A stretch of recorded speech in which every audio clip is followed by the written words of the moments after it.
Hollywood sold stagecoach trips as a romantic adventure. The reality was different. Passengers packed in tight, brutal dirt roads and zero glamour. Period diaries reveal that many swore they'd never repeat the experience after the first trip. What you're going to see here doesn't show up in the movies. These are real facts that changed the West forever. Number 1. Could you handle 4 days packed in with 8 strangers and no bathroom? Stagecoaches were built for 6 passengers, but companies would cram up to 9 people into the same space. Knees knocked into each other, and sleeping meant falling onto the shoulder of whoever was next to you. The worst part came with basic needs. There weren't frequent stops, so passengers used buckets right inside the cabin. Imagine the smell after 2 days on the road under the desert sun. Women and men sharing that tight space with no decent ventilation. A lot of people would rather ride outside, up on the roof, risking a fall just to get away from the stench. That was the price of crossing the West before the railroads arrived. Number 2. You think sitting in traffic today is bad? Try picturing this. A stagecoach flying down dry dirt roads, kicking up dust clouds so thick you could barely see the person sitting next to you. The windows didn't have glass, just leather curtains that passengers would pull shut in desperation. But it didn't help much. Fine dirt got in through every crack, sticking to your throat, your eyes, your lungs. Travelers would reach their destination looking like ghosts covered in dust. Doctors at the time were already documenting cases of chronic cough among people who took those routes often. In 1850s California, breathing during a stagecoach trip was basically an act of courage. Number 3. Black Bart became famous for something that sounds impossible.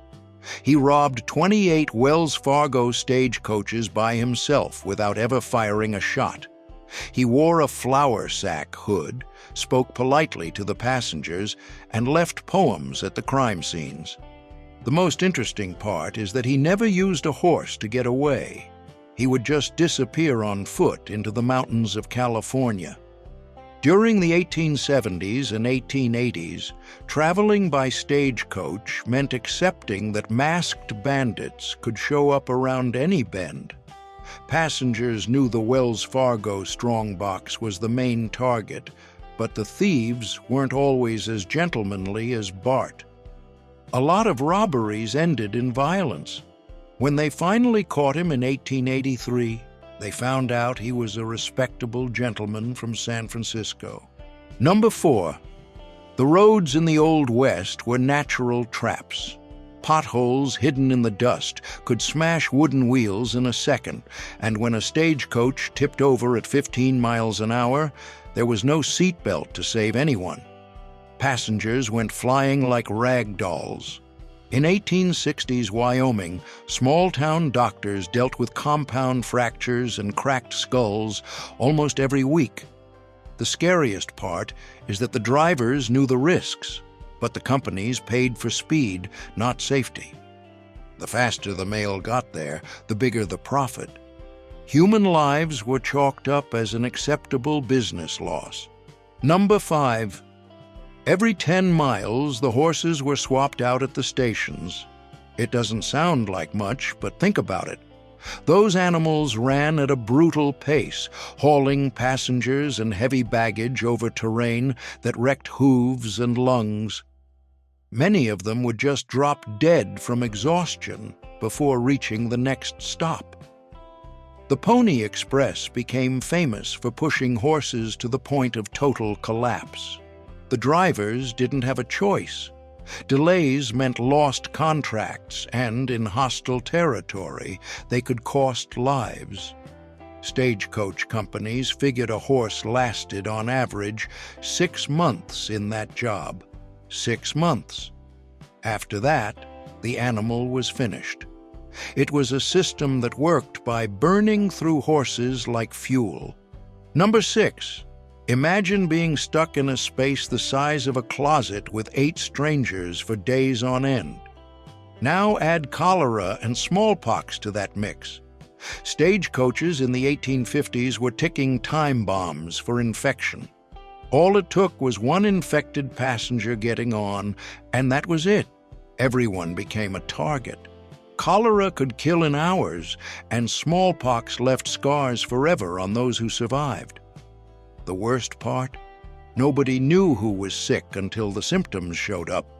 Vomiting, fever, delirium.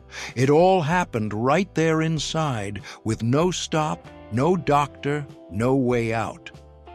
A lot of people would rather risk traveling alone on horseback than share that rolling box with strangers. And they had good reasons for it. Number 7. You think bad roads are a problem today? Old West stagecoaches didn't have real suspension. Every pothole sent a jolt straight into your spine. Passengers reached their destination with chipped teeth from their jaws bouncing so much. Doctors at the time documented cases of back injuries that lasted for months. Some travelers never fully recovered. The stretch between Missouri and California was so brutal that companies recommended tying a cloth over your mouth to protect your teeth. Even then, thousands of people put up with that torture every week. The question is simple. What made someone pay good money to suffer like that for weeks? Number 8. The station food could kill you before the bandits did. Think about it. You've just spent 12 hours getting shaken around in a stagecoach. You're seriously hungry. Then you get to the station, and what's there? Meat that's already turned color, sour beans, and coffee that's basically sewage water. Passengers didn't have a choice. Either you ate it or you went hungry until the next stop, which could take a full day. The result? Diarrhea was so common that seasoned travelers would pack medicine in their luggage. Some historians believe more people got sick from station food than from bandit attacks. The truth is, surviving a stagecoach trip took an iron stomach. Number 9. Missouri to California was 2,000 miles of pure endurance. The stagecoach took 25 straight days with no real stops to sleep. Passengers dozed sitting up on hard wooden benches, squeezed in with strangers, bouncing with every pothole in the road. Your body never truly rested. A lot of people reached their destination more dead than alive, with wrecked backs and deep, dark circles under their eyes. Some gave up halfway, choosing to wait weeks in some lost little village. The ones who made it through told stories of hallucinations from lack of sleep. That was the price of crossing the country before the railroads took over the West. Number 10. Did you know stagecoaches had their own rules of segregation?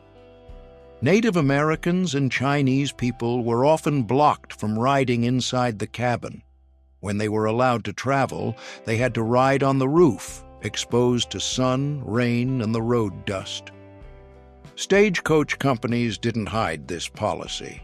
It was something openly accepted by society at the time. Chinese immigrants who worked on the railroads and in the mines faced this humiliation constantly when they needed to travel. For native people, it was even more ironic, since those routes cut through land that had belonged to their nations. Prejudice decided who traveled in comfort and who risked their life on top of a moving vehicle. Number 11.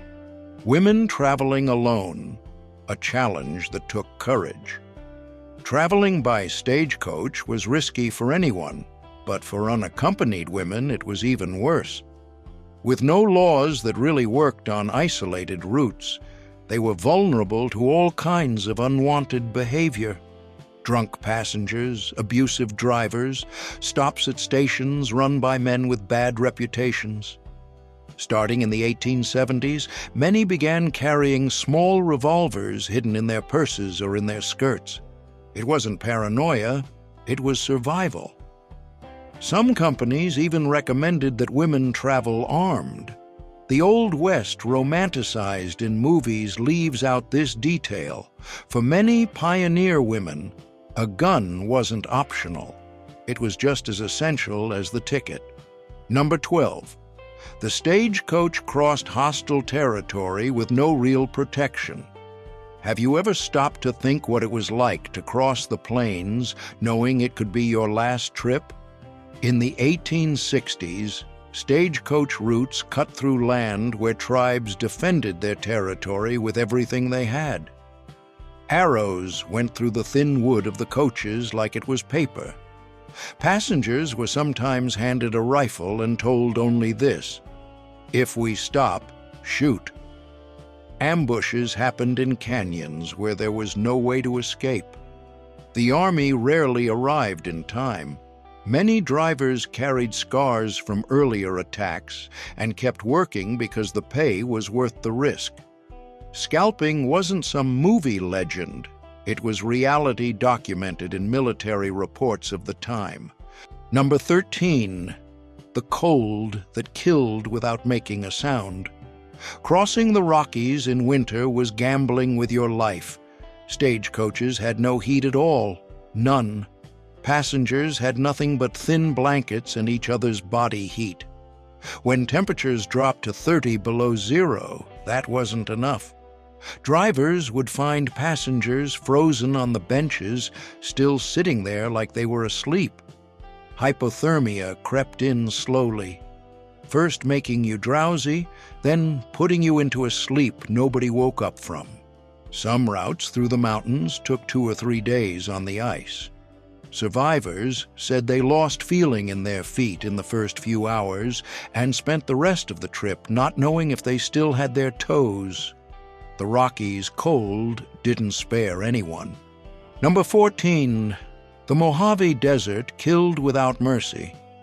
Crossing the Mojave in summer was a bet with death.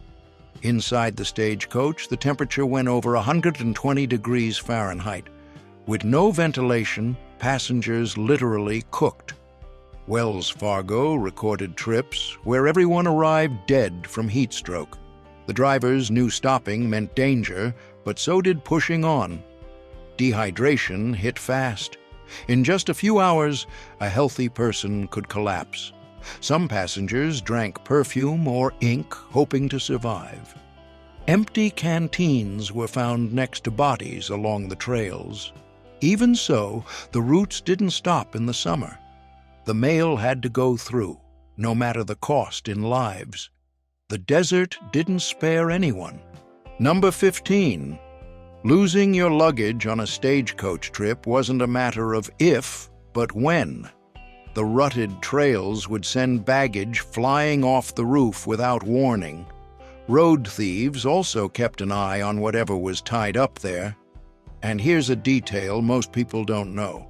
Stagecoach companies almost never paid compensation. The contract made it clear you traveled at your own risk. A lot of people would sew money and jewelry into their clothes because they knew anything in the baggage rack was a lost bet. Documents, work tools, family keepsakes, anything could vanish on a sharper turn or in a quick ambush. Number 16. Did you know stagecoach companies had a serious problem with drunk drivers? Yep, that wasn't just a modern thing. In the 1880s, a lot of drivers drank whiskey for the entire trip. Some said it was to handle the cutting cold in the mountains. Others claimed it calmed their nerves on dangerous roads. The truth is, accidents happened all the time because of it. Stagecoaches rolled over on turns, plunged off cliffs, and passengers died. Wells Fargo even fired drivers for being drunk. But finding sober replacements was hard. The job was so brutal that a lot of men would only take it if they could drink. It was a messy cycle that cost a lot of lives on the roads of the West. Number 17. The price of a dream. Traveling by stagecoach in the Old West wasn't for just anyone. A ticket from St. Louis to San Francisco could cost $200 in 1858. Sounds like little? Think of it this way. An average worker made about $1 a day. That means he'd need to work almost a full year, spending nothing just to buy one ticket. Many people sold everything they had. Others took out loans that took years to pay off. Some people got to California already owing more than they expected to make in the gold mines. The stagecoach companies knew hope had no price, and they charged a lot for it. The dream of the West created fortunes, but it wasn't the passengers who got rich. Number 18. When the stagecoach stopped for the night, the real danger began. Bears and wolves could smell food and horses from far away. Stops in wooded areas were the worst. Most companies only posted 1 or 2 armed guards for the night shift, which was nothing against a pack of hungry wolves or an angry bear. Passengers slept with loaded guns right beside them. Big campfires helped keep predators away, but it didn't always work. There are records of attacks that killed entire teams of horses, leaving everyone stranded in the middle of nowhere, waiting for help that could take days to arrive. Number 19. Do you trust big transportation companies today? Well, in the Old West, Wells Fargo had its tricks. In the 1870s, the company dominated the stagecoach routes and, according to reports from the time, didn't always play fair. Passengers complained that trips were dragged out for no good reason, with extra stops at remote stations. Every extra hour meant more spending on food, lodging, and added fees. The routes were questioned too, because some runs seemed longer than they needed to be. Of course, the company claimed it was about safety or road conditions, but a lot of people suspected profit mattered more than the customer's urgency. With no real competition in many areas, passengers didn't have much choice: either pay or stay stuck. Number 20. Traumatized survivors. PTSD was common after trips. A lot of people who survived stagecoach travel were never the same. Doctors at the time already noticed something strange. Passengers coming back from long trips had tremors, constant nightmares, and fear of loud noises. Today we call that post-traumatic stress. Back then, they called it shattered nerves or simply madness. Bandit attacks, accidents with deaths right in front of their eyes, days without sleep expecting the worst. All of that left permanent scars. Asylum records show patients committed after stagecoach trips who never managed to recover. The Old West didn't traumatize only the ones who fought. It traumatized the ones who just wanted to get home. These facts are real, researched in archives. Hollywood buried it because it doesn't sell tickets. Like, if you learned something, share if you're shocked, subscribe if you want more dirty truth.